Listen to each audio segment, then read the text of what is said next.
Hello, everybody, and welcome to the FiveStack.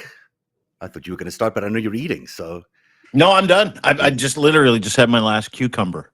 your last cucumber. You eat such healthy food, Dean Blundell. I'm forced to be honest with you. I'm at that age where someone else is telling me that I have to eat better. So I'm having cucumbers and hummus. Are you a vegan? Fuck no. No. I don't, only morons are vegans. I don't know that, but okay. No, it's true. It's science. It's I've scientifically read it. proven. Yeah. Yeah. Have you ever met a vegan? I've met some vegans. My cousin's a vegan. He's very nice, very nice guy. He can be nice, but is he smart? He's very smart, very smart. He's never wanted to touch anything to do with animals ever in his entire life. Oh, he's just an animal guy. Like he Yeah, loves yeah. animals. That's why he's a vegan. Well, there's two different kinds of vegans, to your point. Yeah. There's overly empathetic vegans, and then there are militarized vegans that are so mad that they can't eat meat, but they're on this fucking not meat eating heater, and they've been on it for a while. And maybe they've been forced to, maybe it's, but they adopt the craziest. I've got a real problem with vegans. Okay. I've got a, well, Even not though all you vegans. are one. You No, because I just had, well, I did. I mean, it was all vegan related. Like I had a mushroom rigatoni, a little bit of that, and then I had some pasta, some hummus and some cucumbers. But no, if you put something in front of me and you put one dish with meat and one dish without meat, and you say pick a dish, it's meat 10 times out of 10. Yeah. My Yeah. man, I it like just meat. is. I like meat Yeah. too. I can't say I don't like meat. Speaking of meat, I'm sure you got some at Steve Schmidt's drink fest last night. Can you spill any secrets, or if you don't have to, if you don't have to. What a guy. The Warning, Steve Schmidt. Yeah, we went for we had cocktails last night. It was great. And it's funny because he's like he's the real deal. He started the Lincoln Project. Yeah, he worked for Schwarzenegger, got him elected, almost got McCain elected. Stories about him and how much of a political animal he is, and he doesn't lose. Like he's just one of those dudes that is larger than life. And so we got together last night and hoisted one and met for 2 hours and had a blast. My God, what a storyteller. If you don't subscribe to his Substack, please do. It's called The Warning. And he is legitimately not impressed with the United States of America and the Trump regime at the moment. No, he's not. He's an opponent, to be sure. Yeah. He's very funny. But it was hilarious. And he's such a good dude. And, it's funny because you grew up watching these guys and, they're in a different atmosphere, different world. They do a different thing, and I'm a shock jock that did radio for a long time. And then I step into a different role and I'm talking with guys like Steve Schmidt. It's this universe and these conversations I never thought I've had. But I tell you what, the education that I got yesterday about the damage that Donald Trump is doing to the United States was offset by the hope that a guy like Steve Schmidt has, who's connected. Like Steve Schmidt is connected inside the White House. He's connected inside the Pentagon. He's connected. And lots of stuff we talked about. Pardon me, it's the hummus. Lots of stuff we talked about. Obviously, I can't talk about. But I will tell you this. He is very hopeful that the end of the Trump regime is near. And if today's show is any indication, and some of the stuff obviously we cover, and the extreme failure that you saw with Donald Trump, specifically yesterday, and then the day before that, and the day before that, really all week long, whether it was his fake UK trade announcement that he did that's been absolutely panned this morning, and we'll get to that a little bit. We'll also get to this Casey Means Surgeon General appointment. We'll talk about that a little bit. He was soundly mocked for that. That's not going to go anywhere. His own party is rejecting him. They're not going to be able to pass a budget. We talked about Kash Patel's FBI appointment, and Kash Patel's like absolute fucking train crash yesterday. When Congress is like, hey, where's your budget? And he's like, I don't have one. And they're like, you're an idiot. And dereliction of duty is the point here. And so he's of the opinion that incompetence and meanness is going to be the downfall, and it's not as far away as we think, depending on how people mobilize.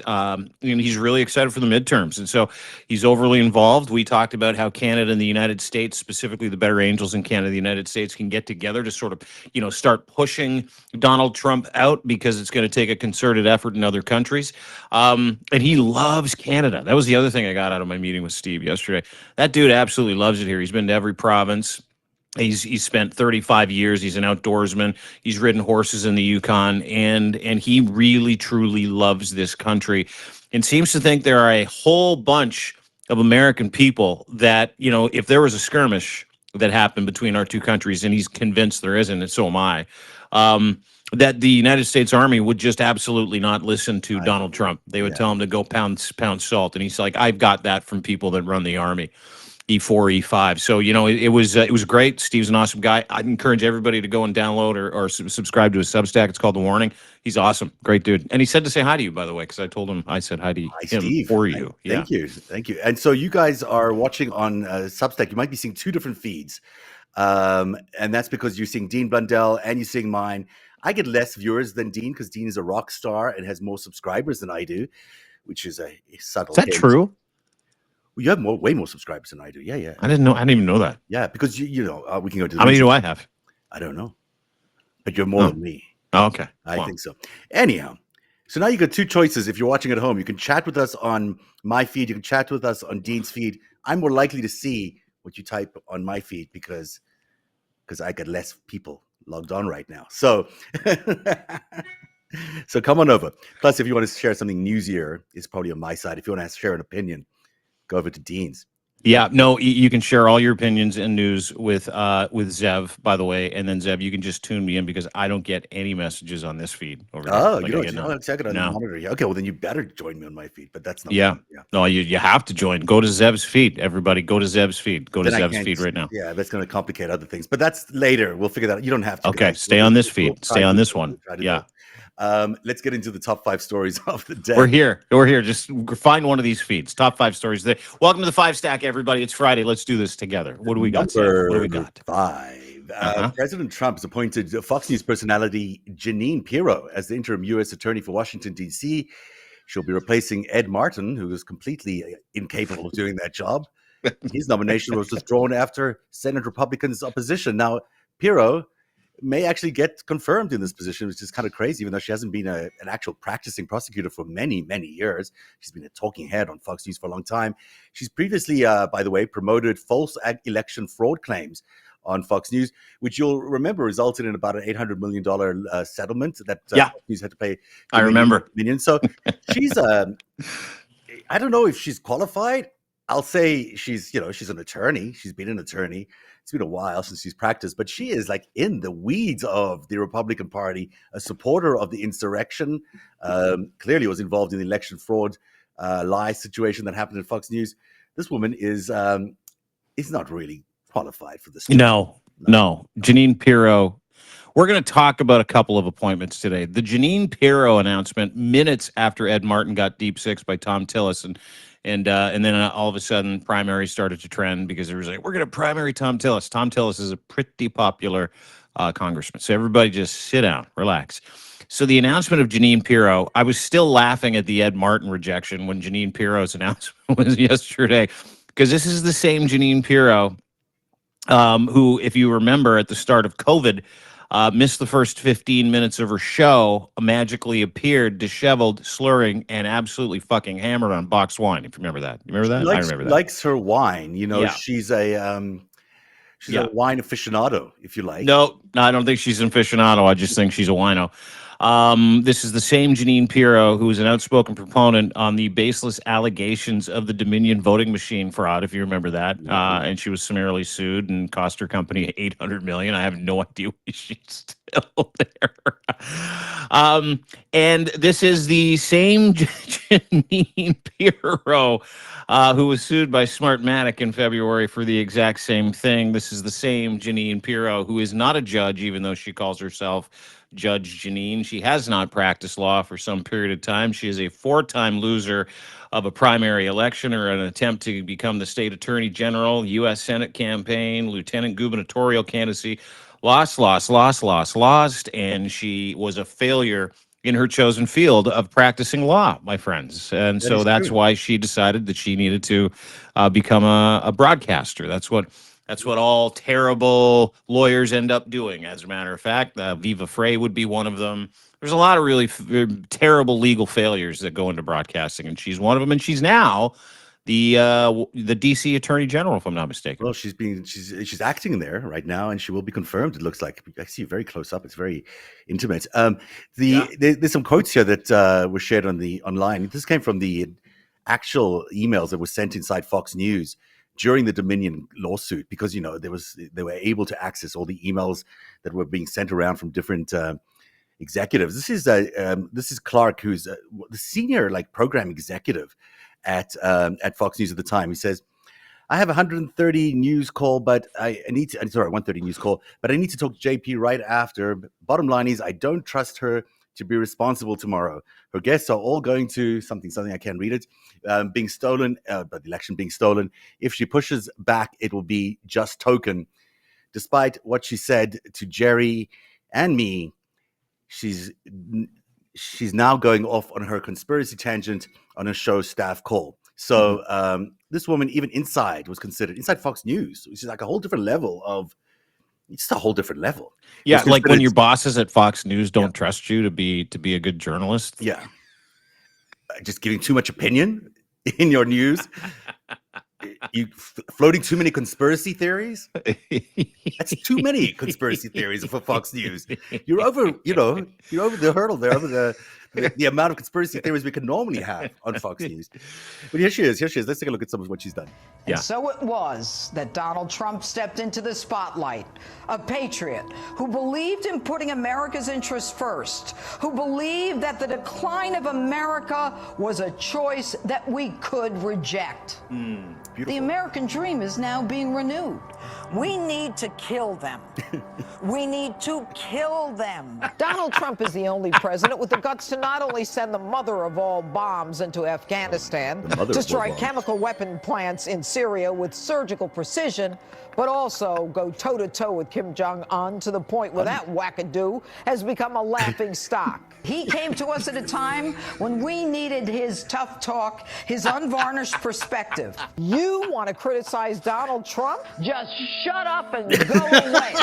Democrats have so normalized hatred and violence against the President of the United States. Oh my gosh, that I fear it will result in some crazy lefty trying to assassinate him. You now have an FBI and a Department of Justice that is beholding, for whatever reason, to the beholding. Yeah.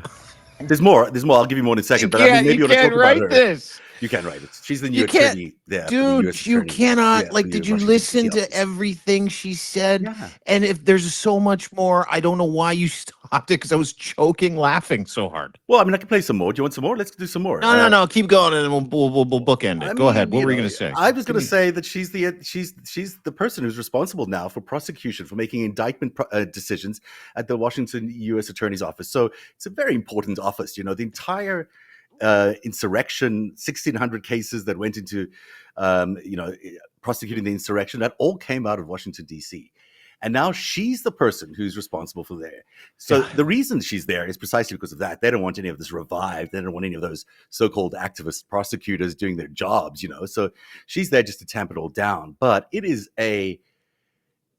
this is not a serious administration. When you put someone who's a TV host, who's an opinion person, who's just going on there to basically, her new job is going to be about protecting the president from any prosecution. That's the job. Correct. That's the correct. Job. And listen, let me just kind of add to that. I'm still buzzing over that collage, but let me add to that. That position in DC is about anything that goes on in DC, and that is exactly where the Trump crime family is held up, committing crime after crime after crime. And so there was a reason Ed Martin, he tried to stick him in there, because the J6 thing isn't going away just because he's the president. It's on hold for 4 years. And so, to your point, he's running into a buzzsaw of disappointment with other judges that he's appointed because of all the decisions that have gone against him, whether it's the Alien Enemies Act. And so, call him a slow learner if you want, but there is no way you are ever going to get him to find a serious person, or there's no way he will look for a serious legal person to take that job. That's the first part. And it's only because, to your point, he's conducting a legitimate criminal racket out of the White House right now, global criminal racket. And he wants somebody who is going to be holding to him It's beholden.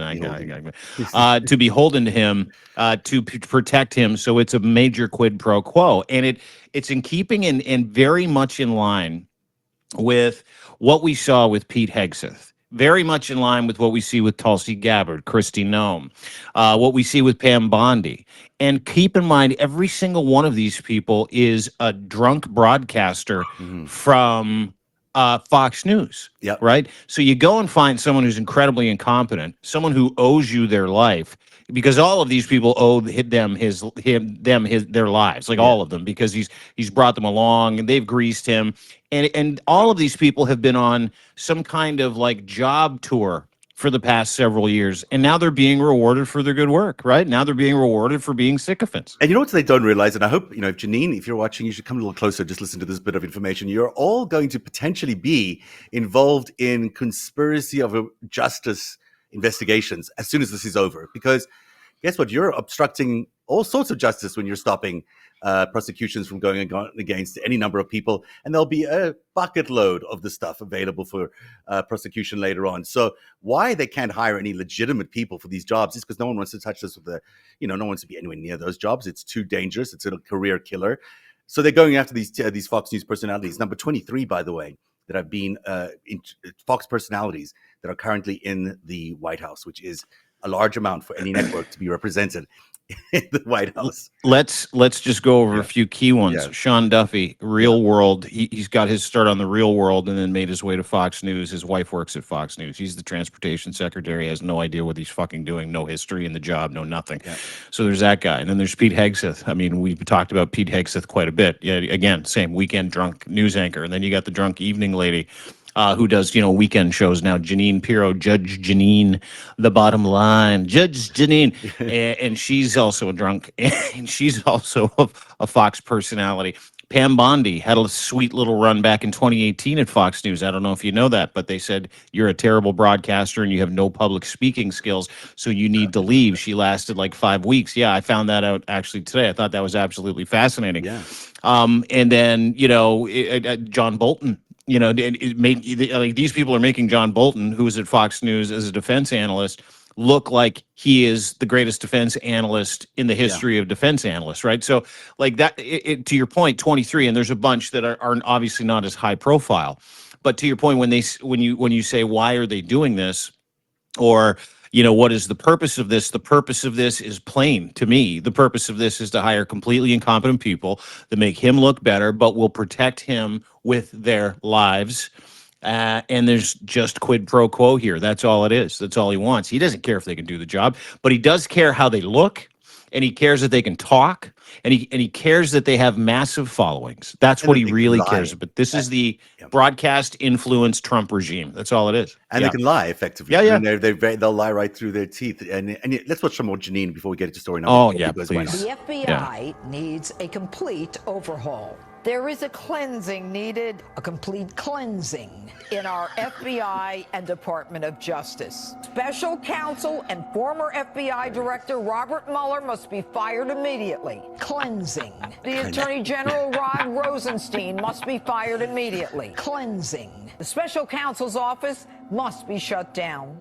And Jim Comey, cleansing. He needs to be the target of a federal criminal investigation. It needs to be cleansed of individuals who should not just be fired, but who need to be taken out in handcuffs. The FBI is the crime family. Take them out in cuffs. These people need to be taken out in cuffs. I've said it before, Sean. This is not our Justice Department. This is a bunch of arrogant, condescending people who think they know better than we do. And we're the fools that followed them down the path. This isn't about one defendant, one criminal, or one president. No. This is about our democracy. Yeah. It's about law and order. It's about the republic. She's hammered. She does look at it. It's hammered to stop this psychopath. So here I am in front of the woods in Chappaqua looking for Hillary. You think I'm going to find her? Is that where around? That's the best scene ender ever. Media Matters did that. That's hilarious. I remember when she went out to the woods looking for Hillary and interviewed the chimpanzees outside. I mean, it's hilarious. This is the new U.S. Attorney for Washington. Congratulations, DC. America. Well You done. did a great job. You crushed that one. But if you think that's a bad appointment, welcome to story number 4. Trump has nominated 37-year-old wellness influencer Casey Means as the next U.S. Surgeon General, despite her inactive medical license and lack of complete residency training. Means now markets supplements and wellness products to her 765,000 Instagram followers, including, I lost you. I hope you'll come back. Otherwise, I'm just going to keep talking. Including advice on manifesting a husband with shrooms, which you spoke about yesterday. Dean, where are you? Come on back home. I'm not sure what's happening there with Dean's feed, but we'll get him in a second. Legal experts note that the Surgeon General role is typically requires an active medical license, which means has lacked since 2019. Now, she's been quoted as saying this is somebody else saying, sorry, this is Richard Carmona of as a former Surgeon General himself, saying in every previous Surgeon General, they've got the license, they've gotten the residency, they have at least some leadership ability that's scalable. We don't see any of that here. Dean Blundell is back with us. Your favorite topic is Casey Means, the Surgeon General. Yeah. If we're on a Trump hire heater, and it's been a hell of a week for Donald Trump, Casey Means is my favorite Trump hire. And listen, I can get pejorative, and obviously, we're being sarcastic when I say she's my favorite Trump hire, because he's hired some doozies. We've actually gone over some of them today, and this Casey Means thing is truly unbelievable. I appreciate you doing a little back work there, but this is the Truth Social post that Donald Trump put out when he appointed Casey Means and fired the other lady, who also wasn't overly qualified, but at least she was a doctor. But she spoke up about people getting vaccines. You should probably get your measles vaccine. And he's like, you're out. And then he brings this lady in, 37 years old, didn't finish her residency, to your point. She's been part of this wellness grift with her brother, Callie Means, for the past 10 years. They've been selling fake supplements and making millions and millions and millions of dollars. And she's a big believer in vibrations and meditation. And she's a big believer to the point where, and this was the best headline. It was from Mother Jones. Trump's new Surgeon General pick wants to, quote, raise the vibration of humanity. I was like, wow, that's incredible. But the announcement's unbelievable. If you think about it, a 37-year-old, she's got a background that's mixed in like a decent beginning, and then she did a sharp pivot and left her residency. She's got a habit of not finishing things, apparently.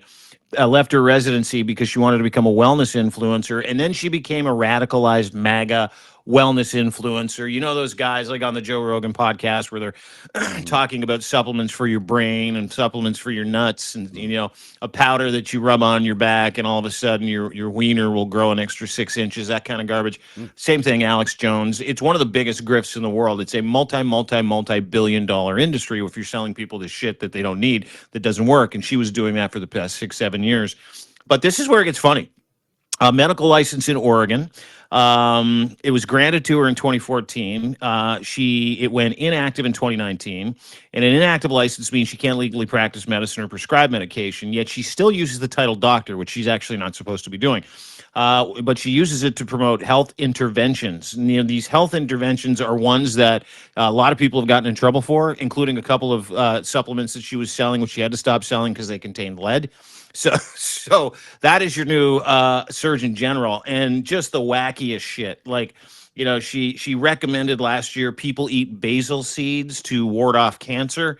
The funniest part was that she actually put a step-by-step manifestation plan together for people, wellness plan for women specifically who wanted to manifest a husband. And she gave people her tips and tricks because she apparently did this. I'm going to read this to you. Okay. Number one, I set up. Well, here you go. You need to pay attention. Yeah, she's the U.S. Surgeon General now. This matters because she's got the handle, right? Mm-hmm. It's no longer creepy or weird. Number one, I set up a small meditation shrine in my house and prayed to a photo of my ancestors, asking for support for my personal journey. And wrote mantras and manifestations on small pieces of paper and tucked them around the shrine. Keep in mind, she's just looking for a husband. Number two, I went to weekly group meditations and spiritual lectures at Self-Realization Fellowship, place that she owns, in order to tune in with spirit.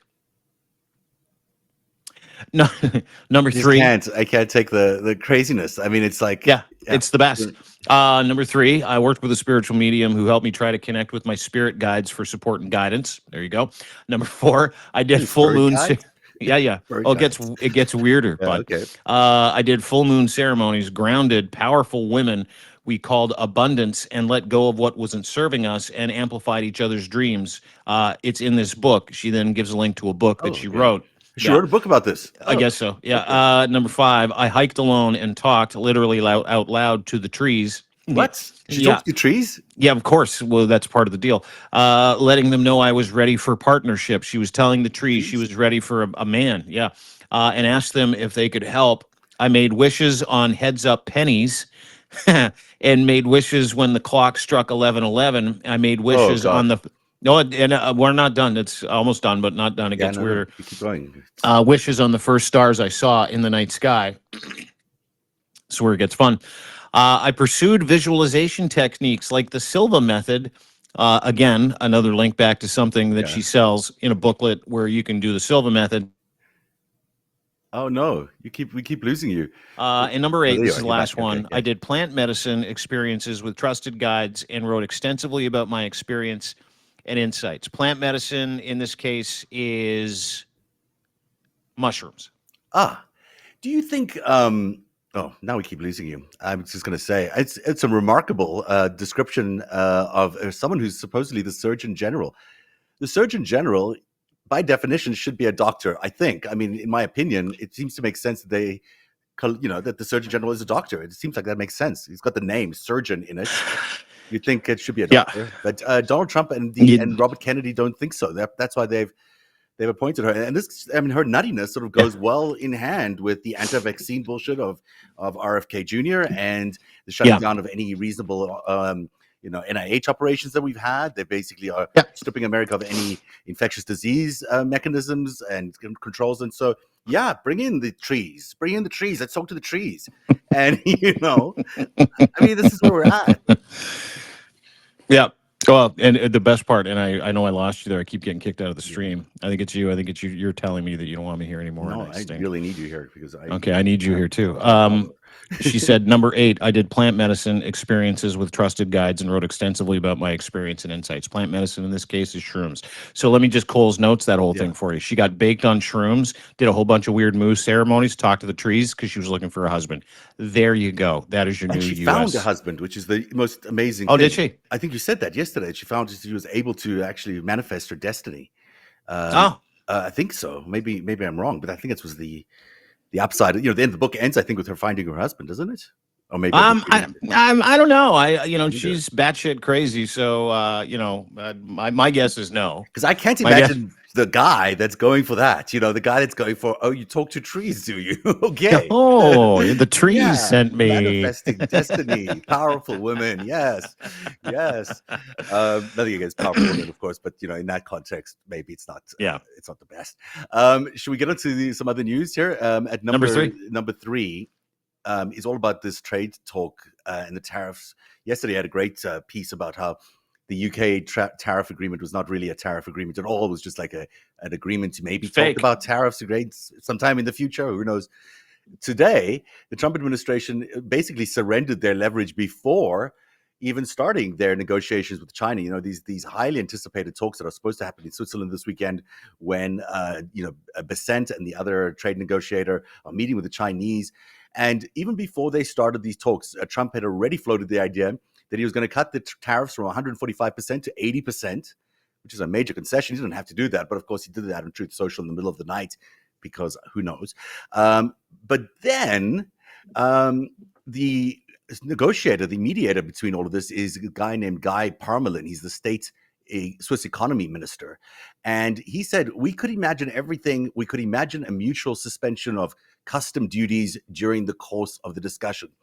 So when diplomats float this stuff out, especially the Swiss, they're really good at floating this stuff out. They are basically testing the waters here, but they already know this is where they're going to land up. They're going to land up with them basically suspending the custom duties or any tariffs between China and the United States as they're negotiating the New Deal, which is exactly what China has been wanting all along and is basically a surrender by the Trump administration to China's needs and desires, because of course they're in a corner right now. They have no real deals with anybody. Yesterday was the first one, but it wasn't even that. So off percent goes to Switzerland to eat crow in front of the Chinese.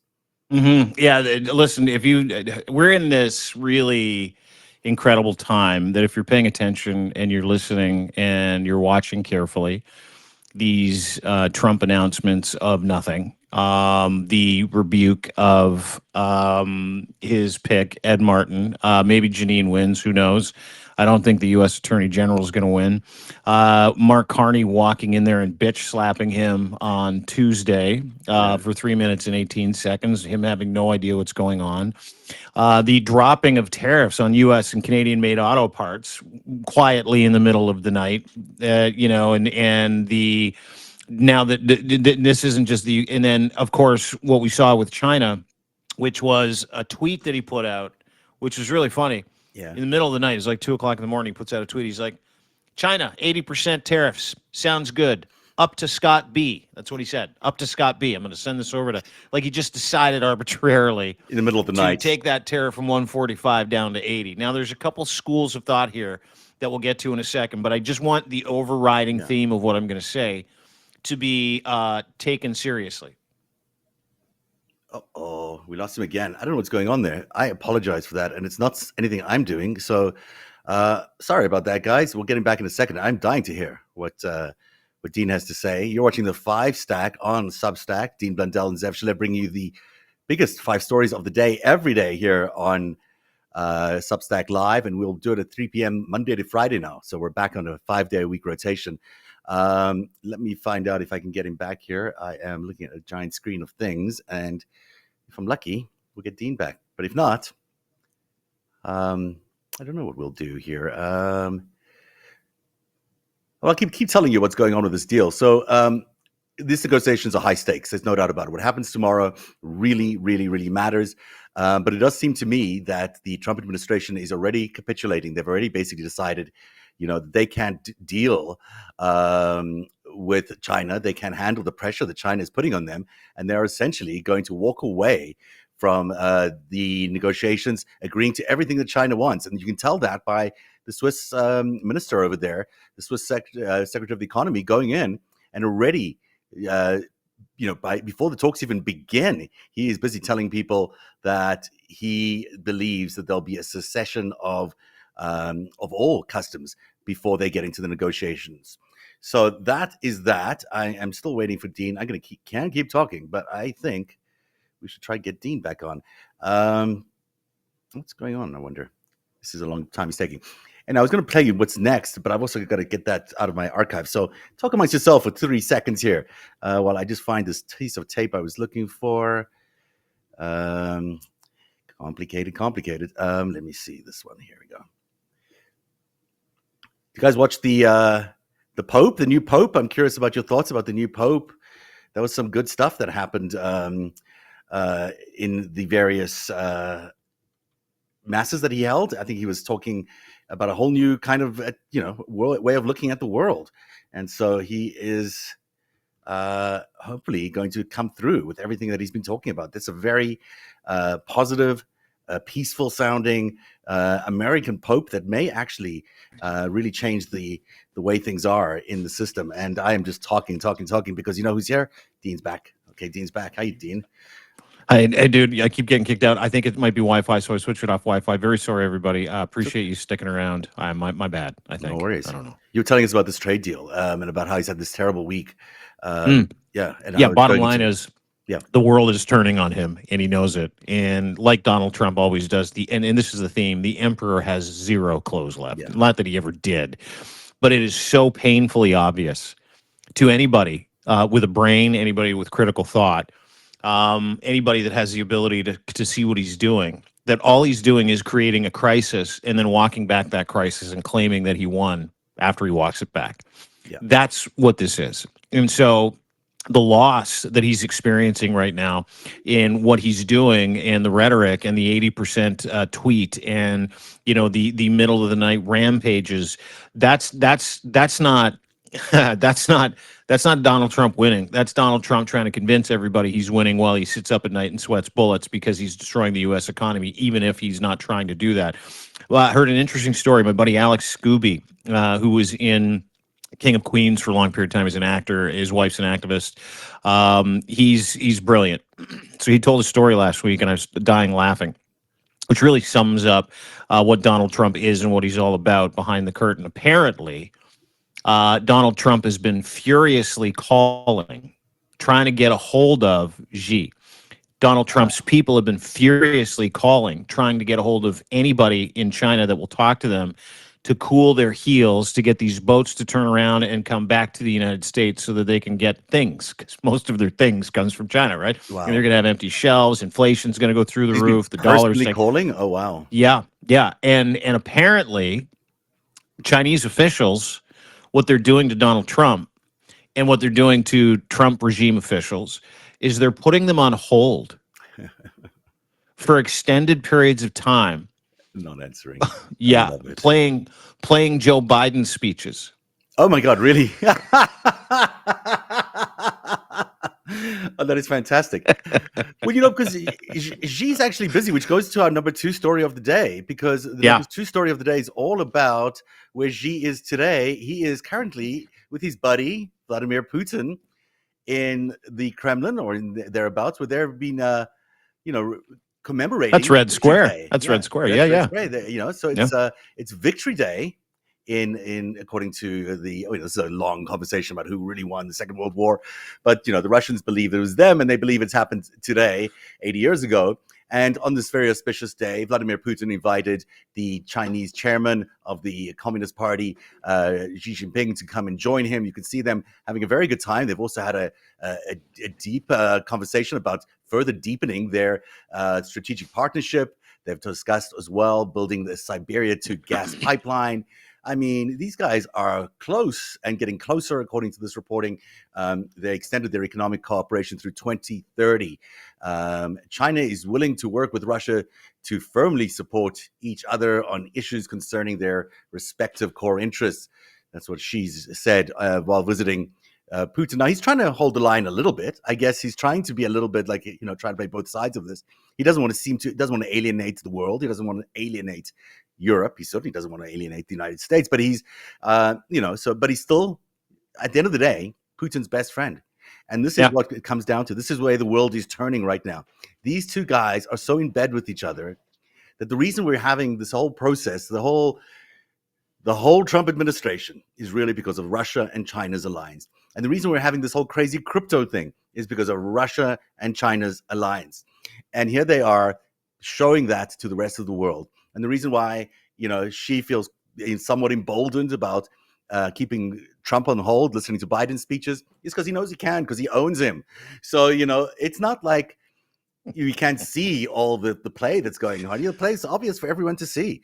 These guys are rubbing it in the world's faces, but Xi Jinping is not taking the calls because he's otherwise busy with his friend Vladimir Putin. Mm-hmm. Yeah, it's weird too, because you watch I watched some of the Red Square Victory Day celebration, and you've got North Korean troops marching alongside Russian troops. You've got Chinese troops marching alongside Russian troops, and this is to celebrate Russia's great victory over Germany, right? That's what Victory Day is. It was used to be for 80 years. It was a celebration of allied victories over Germany, but it was also a dick showing contest for Vladimir Putin, or for Russia, is effectively what it was. But the videos that are coming out and the pictures that are coming out of these two guys, they look like best friends, don't they? Yeah. They're laughing, they're talking through a translator, they're having a cocktail, they're watching all their military armaments scream by. And then I started thinking to myself, and to your point, what's behind everybody's mutual interest here, right? And then I started thinking, man, Donald Trump's having his own military parade coming up in about a month and a half, 2 months, and which has never happened before in the United States history. They like to keep all their armaments under wraps. This is just, and it's an affront, really. And again, another dick showing contest. And then I started thinking about crypto, and I thought, man, I wonder how much of this Trump China stuff is real. Like, I wonder if the entire world is being played because I know the intention is for China, Russia, and America to create a multipolar world. Or it's all they want. China wants Asia, numbnuts wants Europe, and Trump wanted all of Canada. I mean, he wanted all of North America, Greenland, our Arctic. And so that was really the intention, and something that you've done a great job reporting on your Substack, and you tuned me into it a couple of months ago, just after the elections, about 4 months ago. So this kind of stuff is weird because it confuses me. There's no real definitive self-interest for the relationship outside of, what Trump is doing. And I think the interesting part is that, he and we know he's buddies with Putin. He never talks shit about him. He never talks shit about Xi. He talks shit about China. But he's only talking shit about China's economy, saying China's been taking advantage of us and he's treating them poorly, blah, blah, blah, blah, blah. But he never gets personal. Do you notice that?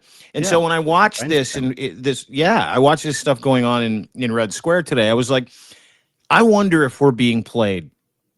All of us. I wonder if this whole tariff thing with China is just a ruse. Oh, for sure it is. For sure it is. This is, look, Trump is beholden to Xi and Trump is beholden to Putin. We've known this for a long time. When you really look at all the money that's floating around the Trump universe, and we'll speak about crypto next, I mean, there is all of Trump's wealth right now is basically Chinese investments in his crypto firms and in his media company, which has Truth Social in it. But this is not the first time he's been beholden to the Chinese. He had $200 million in a loan from the Bank of China. The Bank of China were his main tenants in the Trump building for a long period of time. They have a long history and they personally know each other. And, when I mentioned this last time, when Xi invited Trump to come to China, gave them an extraordinary welcome, unlike you've seen any president of the United States get. These guys are basically playing the world. And the whole deal is, your point correctly, is to sort of weaken America internationally. The tariff thing does that spectacularly well. It sets up the world to hate the United States. The same thing with the situation with taking Canada and Greenland. It sets up the world and Canada and Europe to hate the United States. That's never been a relationship like that. It allows Xi to sort of swoop in and do deals with the EU, allows Xi to do deals with Canada and others in a sort of underhand way where they would normally not go there because of the US dominance in the space. So it's really smart. The Art of War, which is the Chinese sort of manual on how to conduct a war, says never attack your enemy directly. Always use a proxy nation to attack your enemy, because that allows you to do all these other things on the side. And if you read The Art of War, that's exactly, in my opinion, what they've done. Is they've got Vladimir Putin and Russia being the attack dogs on the United States and being the obvious enemy. But really behind the scenes, it's them that are holding all the cards and them that are also footing all the bill. It's very expensive, what's been going on. But through Saudi Arabia, UAE, and Russia, they've been able to fund this operation to destabilize and weaken the United States. And we'll see that, if the end of this comes to crypto and we actually get to the crypto finale, which they're hoping to achieve, it'll take the US dollar out, which will be their ultimate success. And then they'll just tank crypto. Most of the mining in the world for crypto happens in Russia, happens in China. Most of the infrastructure is built in Russia and China. This is a Russian and Chinese way to basically destroy U.S. hegemony, and that's what they're trying to do. And you bring something up about crypto. We talked about the Dubai 2049. I know Trump's going to Dubai. He's got the crypto hotel there. He's got this. Excuse me. A little bit of cucumber left over there. Okay. He's got a little bit of. He's got a ton of business with this World Liberty Group.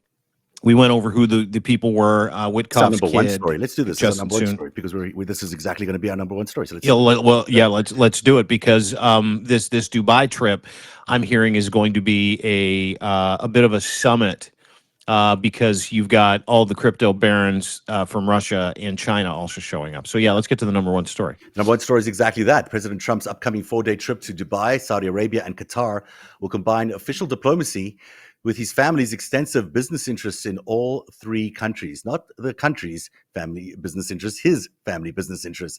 The UAE announced a $2 billion investment using Trump-affiliated digital coins just ahead of the visit. Eric Trump recently announced plans for the new Trump-branded hotels and towers in Dubai at a major cryptocurrency conference there. This is what Trump said yesterday. This is not regarding Dubai, but it's an indication of how he thinks. This is what he said about the deal with the UK and about talking about his business interests in Scotland. Thank you, Mr. President. Reagan Reese with the Daily Caller. How close are you to more deals, and when do you expect the next to be announced? Well, very close. We have. That isn't the clip I was looking for. So, but what he talks about, basically, the clip I was looking for.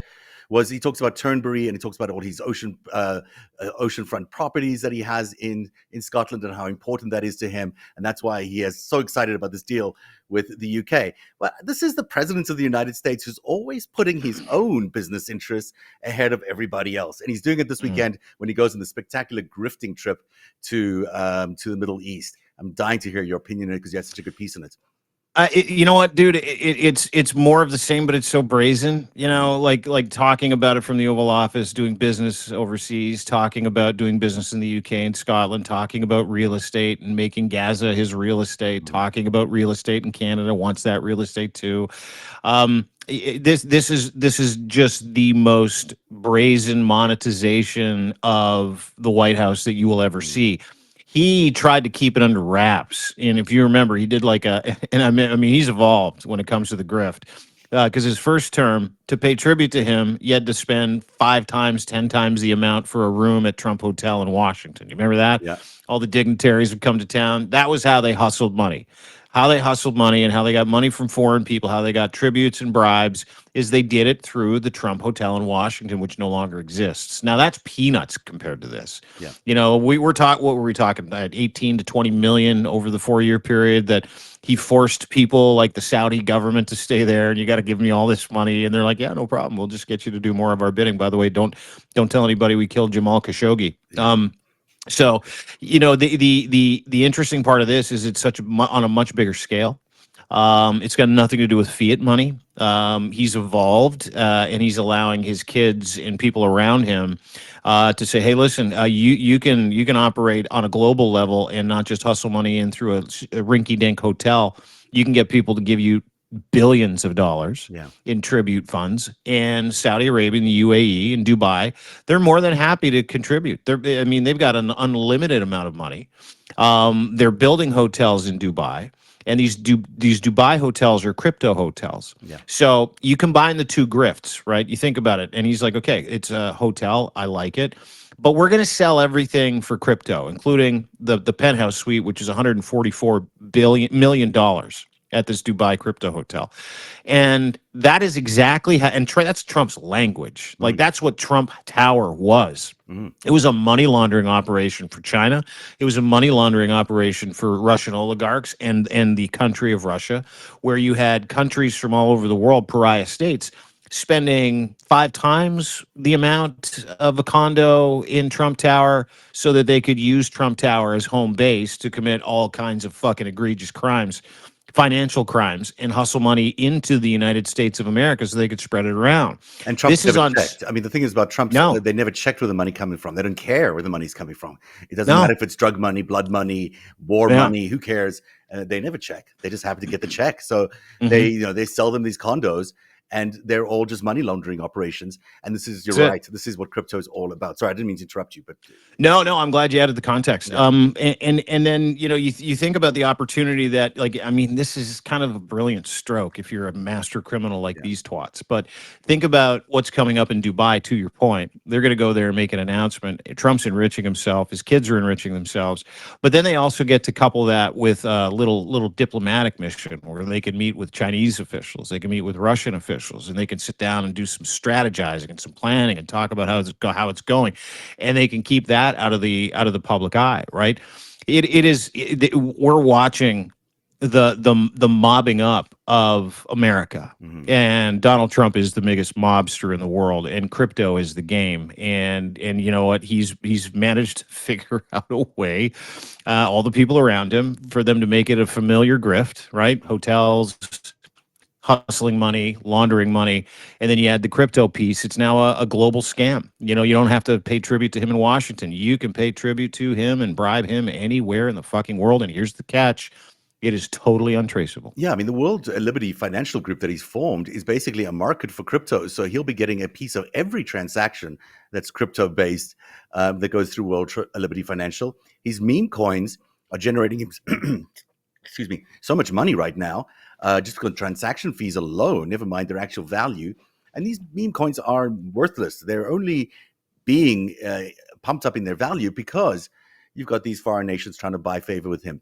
But crypto is the biggest scam in the world. And I write about it in the next episode of, or the next part of my new feudalism series, which came out today, which is really linking PayPal to cryptocurrency. You know, we know what PayPal is. We've all used PayPal. But there is a lot of PayPal people involved in the cryptocurrency scam around Donald Trump. And I explain in this piece exactly the similarities, and too close for comfort in some ways, how similar PayPal is to cryptocurrency. I get into the Satoshi Nakamoto dispute or debate about who is he. But either way, when you look at them just side by side, and I do this in the piece, you can see that the two things are basically the same scam. PayPal was used originally to launder money by Chinese mobsters and other organizations, other underworld organizations from China and Russia, without being noticed, into the United States and elsewhere around the world.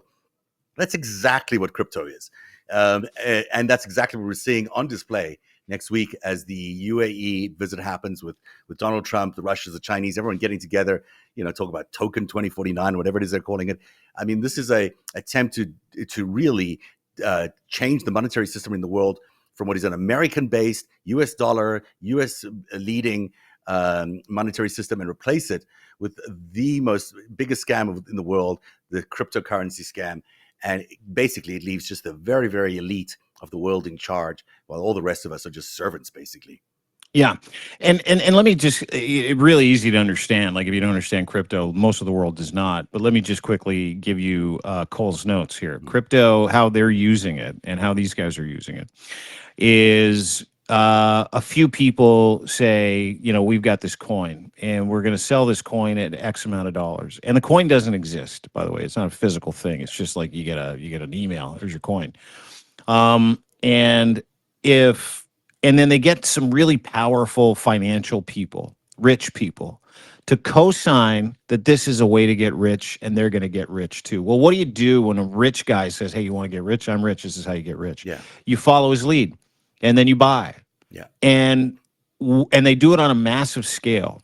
They open it up for access to so many people that everybody jumps in at the same time in a really short period of time. And that amount, that coin, then increases in value. But what they're doing is pumping real money into a fake asset. Mm-hmm. And then while that's happening, all the cabal of like 4, 5, 6 guys, girls, whatever, that originated the coin, that put the coin on the market, and that told everybody, and the rich guy too. That's important. That's why Sam Bankman-Fried was doing business with Tom Brady and Kevin O'Leary and all the fucking losers that lost all that money, because they're taking their money out while you're putting your money in. Yeah. Exactly. So there's a delta there, and I don't know what the delta is, where all the founders of that coin pull that money out. It could be, you know, maybe, and I know there's a capped amount, and I also know there's a goal when you create some of these shit coins. And the goal could be 2 billion, could be 3 billion, but it'll get up to 6, 7, $800 million in some cases. And then all of a sudden, all the owners pull their money out at that value, and everybody else's value drops, and they're left with not just nothing, but less than nothing. Because the price of crypto, the more people buy it, the more the price of crypto goes up. And so a lot of people are spending more, but you're at that base floor if you're a founder, and you're just taking all that profit for yourself. Which is and why that is called rugging, by the way. It's a good term. Thank you for explaining that. And the whole idea behind introducing a Federal Reserve of crypto is to make the price go even higher. That's one of the pumps, right? Every time the United States buys a Bitcoin, its reserve, and has to hold it for 20 years. Stupid idea, but that is. The price of Bitcoin increases. The more the federal government is tokenized, like Doge is trying to do by introducing all this blockchain into our US government, the higher the price of crypto goes. And it basically means at the end of the day that this thin layer of super rich crypto kings, if you want to call them, or crypto aristocrats, and they will be the ones who have all the money in the world, but they'll also be the ones who have all the power in the world, because they would already, I mean, what they're doing to Doge is insane. I mean, they're taking our government infrastructure and putting it onto blockchain. It's not going to be reversible once that's done. So, and this is happening, I believe, in real time right now. I mean, some of the data is not being shared, but a lot of it is. So behind the scenes, Elon Musk is busy taking the US administration and putting it on to blockchain. No one is paying attention. And the thing is, it's everything else is going to disappear afterwards. We're not going to have access to go back to it. We're not going to be able to go back to this, all the stuff that they're deleting about how the government used to run. We are going to be stuck on their operating system, on their Dogecoin operating system, on their Doge blockchain. And we are going to be screwed because we've allowed this guy completely unfettered control over all this data and our government administration. It's a really terrifying circumstance. That's why I'm writing the series, The New Feudalism. Yeah, it's a great series. I would highly encourage everybody to go check out ZevStackNarrative.org. New Feudalism, new piece dropped today. It'll give you some backstory and should scare the shit out of people too, because they're trying to take out fiat money, trying to take out the reserve. And to your point, they control it all, right? So, they'll set prices that you can't afford. They'll make you poor. They will take your shit. So stay the bleep away. And it's why they've worked so hard about this, and what worries me the most is I think we almost run out of time. Once everything is destroyed, once the previous backup is destroyed, and they will destroy it, they're not going to leave you're not going to be able to reset and go back to your old backup system of how the government works. We're going to be so reliant on them because they're the only ones who know how government works now, because it's on their blockchain. It's that big balls guy and his friends. They know how to work the government. The rest of us don't. You're not going to be able to get anything you want done.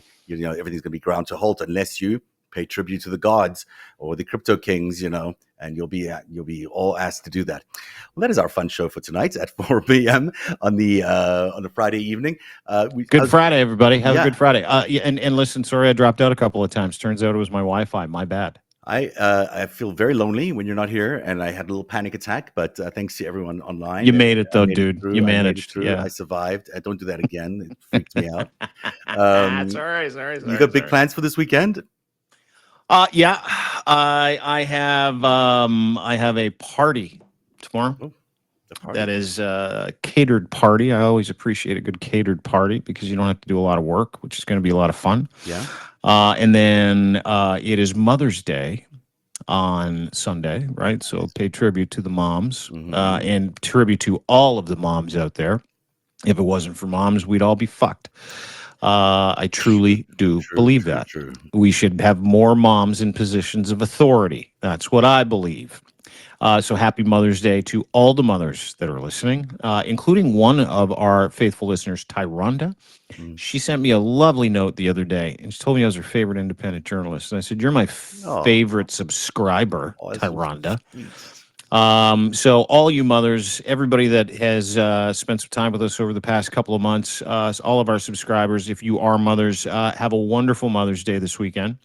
And then I'm off to Rome. And then see if I can maybe I get some binoculars, see if I can see Leo, maybe schedule an appointment with Leo. Are you here on Monday on the show or not? Or maybe I'm gonna try. I might be in transit, but we'll see. We'll see what I can do. I'll give you the details on Monday. Now that I think about it, so maybe it's on Tuesday that we do our first show of next week. Tuesday it is. Yeah. Tuesday it is. A little moment to acclimatize to the wonderful Europe vacation. I love what you just said about moms. Moms will save America. They'll save the world.